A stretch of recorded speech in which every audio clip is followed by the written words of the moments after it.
การเป็นตำนานมาหลายอยู่ข้างสมัยการเลื่อน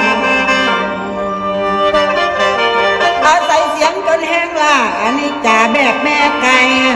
หาแค่เลี้ยงลูกจนใหญ่ทั้งญาติพี่น้องผัดมองทางว่าบ่ดีอัตเหอัตโนนาโถอาชีพรันเพิ่งโกยอยู่จังสี่รับหน้าที่ตั้งแฟนหัวกับบัจจาละนังบ่ชาติก่อนตานแต่นั้น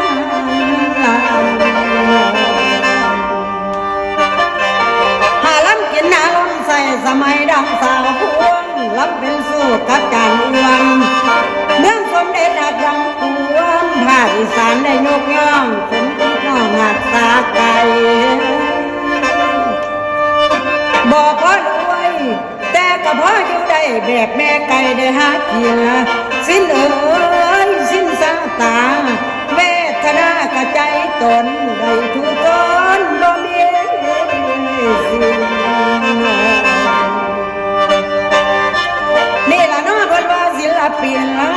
หาล้ำกินเป็นนายเลี้ยงอาศัยเสียงเป็นที่เพิ่มมาแต่โดนนั้นการบันเทิงยังขึ้นกล้องแฟนยังย่องตอนลาบดีสิ้นสาตาฟ้ากำหนดมาซ้ำดีลิขิตแดงกดเจนตั้งแต่เดือนดันเพนข้างหาแหลมยังแสงน้อยวิริยะอุตสาหะสิบัวคอยดวงขึ้นกับเฝ้าสาบ่พอ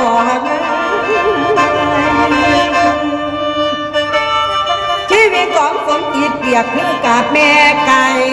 หาเคียไปก็จังพ่อบ่ยอมถอยได้บันเพียงบ่ยอมถอยได้บันเพียงเดือนวันเพ็ญน้องโอ้ยน้อง